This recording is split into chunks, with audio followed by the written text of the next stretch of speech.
नमस्कार दोस्तों, जय श्री श्याम। मैं डॉक्टर प्रीतिका आपका आयु daily herbs and things channel में स्वागत करती हूँ। तो आज हम बात करेंगे त्रिफला के बारे में। त्रिफला जो है सिर्फ एक कब्ज की दवाई ही नहीं, त्रिफला जो है एक रसायन है जो आयुर्वेद में एक शेष रसायन माना गया है। तो आज हम बात करेंगे त्रिफला के बारे में कि त्रिफला क्या है और ये कैसे लेना चाहिए।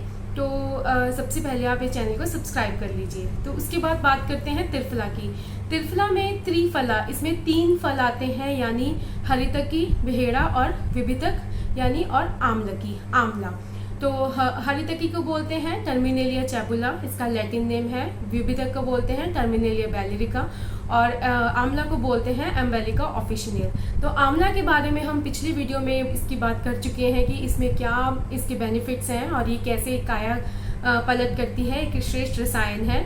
तो आज हम बात करेंगे त्रिफला के बारे में, यानी त्रिफला में हरितकी और विभितक भी आंवला के साथ मिलकर काम करता है। तो ये भी एक बहुत अच्छा रसायन माना गया है आयुर्वेद में। तो इसको सबसे पहले तो आप इसको अगर घर पे बनाते हैं तो ये बहुत ही श्रेष्ठ रहता है, क्योंकि इसकी जो इस तीनों जो फल हैं बहुत इजीली आपको बाजार से मिल जाएंगे, और अगर सूखे नहीं तो गीले फल इजीली मिल जाते हैं। तो उसको आप घर पे लाएं, उसकी गुठली निकाल कर उसको सुखाकर धूप में, और फिर इसको आप छान कर इसका चूरन बना सकते हैं। अगर सूखे फल मिलते हैं तो भी उसको अच्छी तरह से कूट कर उसको छान कर आप इसका चूरन बनाएं और शीशी में बंद कर रखें। ये कम से कम इसकी जो सवीर्य अवधि यानी जिसकी एक्सपायरी रहती है वो कम से कम ये 6 महीने तक आपका जो चूरन है ये चलता है, और बहुत ही अच्छा भी रहता है ये। तो इसके बाद इसको बनाने के लिए इसकी कितनी मात्रा होनी चाहिए, तो देखिए हरितकी, विभितक, आंवला। कुछ आयुर्वेद ग्रंथों में जो है, जैसे षडांगन में बताया गया है कि इसकी जो मात्रा है वो सम लेनी चाहिए, यानी तीनों सेम हो। लेकिन इसकी मात्रा 1, 2, 4 या फिर 1, 2, 3 भी बताई गई है, यानी जो आंवला है इसमें थोड़ा ज़्यादा रहता है। तो इस तरह से आप इसको लाकर घर पे बना सकते हैं। और इसका जो वीर्य रहता है, यानी जो इसकी तासीर है वो उष्ण रहती है, तो थोड़ा अच्छा रहता है कि शीतकाल में इसको यूज़ करें। इसके बाद आता है कि इसमें जो रस मिल जाते हैं, जैसे आंवला में हमने बात करी थी कि 5 रस मिलते हैं, तो इसमें भी ऐसे ही है। आंवला और हरड़ की वजह से इसमें आपको 5 जो आयुर्वेद में रस बता रखे हैं 6, तो इसमें से नमक को छोड़कर यानी सॉल्ट को छोड़कर आपको 5 के 5 रस इसमें मिल जाएंगे। तो इसके बाद आता है कि जो लोग त्रिफला लेते हैं तो इसको लेना कैसे है, यानी जो कब्ज के लिए लेते हैं वो रात में लेते हैं। लेकिन अगर आपने इसको औषधि रूप में लेना है तो आप इसको सुबह के टाइम लें। आप इसको ले कैसे, आप इसको इसका चूरन ले सकते हैं, शहद के साथ ले सकते हैं आप इसका चूरन, और या फिर इसको पानी के साथ ले सकते हैं, जैसे आपको अच्छा लगे। तो इसके बाद आता है कि ऋतु के अनुसार भी देखा गया है कि त्रिफला के साथ क्या लेना चाहिए जिससे आपको ये फायदा करे। तो अगर आप इसको औषध रूप में यानी सुबह के टाइम खाली पेट ले रहे हैं, तो अगर वर्षा ऋतु है तो त्रिफला चूरन के साथ सेंधा नमक लेना चाहिए। बाकी ऋतु में क्या लेना चाहिए वो नीचे डिस्क्रिप्शन बॉक्स में बताया गया है, आप उसको देख सकते हैं। इसके बाद आता है कि इसका जो विधान है कि कुछ लोग इसको कायाकल्प के लिए लेते हैं, कायाकल्प के रूप में, कि जो लोग बिल्कुल स्वस्थ हैं और इसको अपना स्वास्थ्य बढ़ाने के लिए इसको लेते हैं। तो बताया गया है कि अगर कोई इसको 1 साल तक लगातार लेता रहता है तो वो अपनी सारी बीमारियों से तो छूटता ही है, साथ में बॉडी में एक अलग सी जो सुस्ती है वो खत्म होती है और चुस्त फुर्त रहता है, एक्टिव रहता है। तो अगर वो लोग त्रिफला लेते हैं तो उनको भी, अगर वो लगातार ले रहे हैं तो 3 महीने लेकर एक बार थोड़ा टाइम के लिए बंद कर फिर शुरू करना चाहिए, क्योंकि वाघभट जी ने ऐसा कहा है आयुर्वेद ग्रंथ में कि अगर त्रिफला आप लगातार लेते हैं तो कम से कम 3 महीने लेकर फिर 10-20 दिन उसको छोड़कर आप फिर उसको शुरू कर सकते हैं। इस तरह आपकी बॉडी में वो अच्छी तरह से काम भी करेगा और आपको उसकी आदत भी नहीं लगेगी। इसके बाद आता है कि इसके बेनिफिट्स क्या हैं।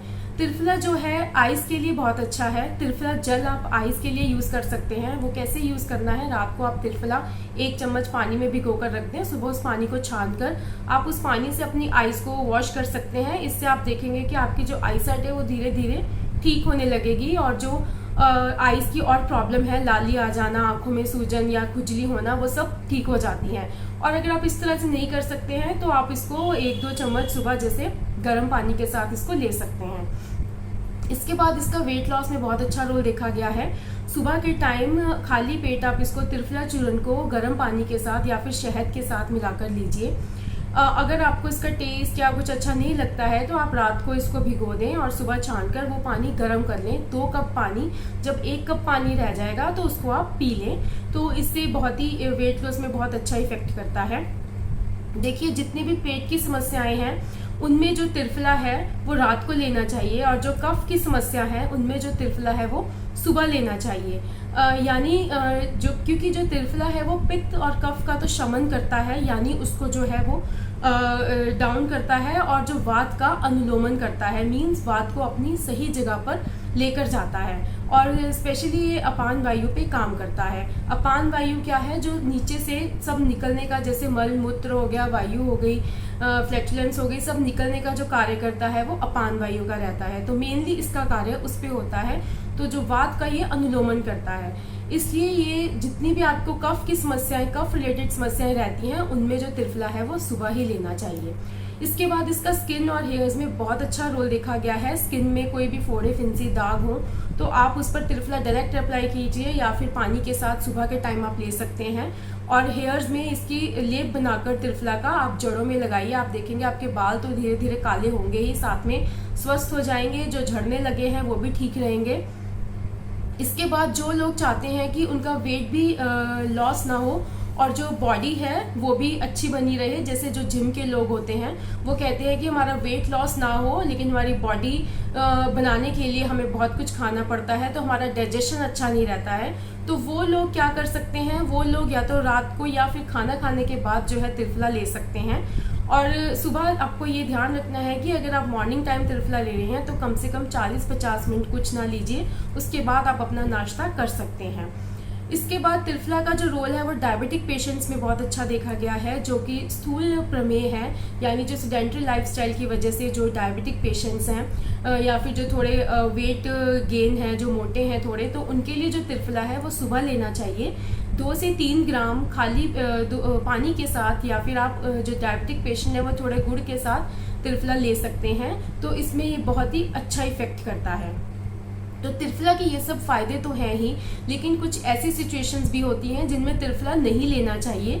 सबसे पहले तो इसकी उष्ण तासीर है, तो इसको शीतकाल में लें। और जो प्रेग्नेंट और लैक्टेटिंग मदर्स हैं और जो प्रेग्नेंट लेडीज़ हैं वो त्रिफला का सेवन ना करें। और जिनको जो स्टूल है थोड़ा बहुत ही हार्ड आता है वो लोग भी त्रिफला का सेवन ना करें, और वो अपने डॉक्टर से परामर्श लेकर ही इसका सेवन करें।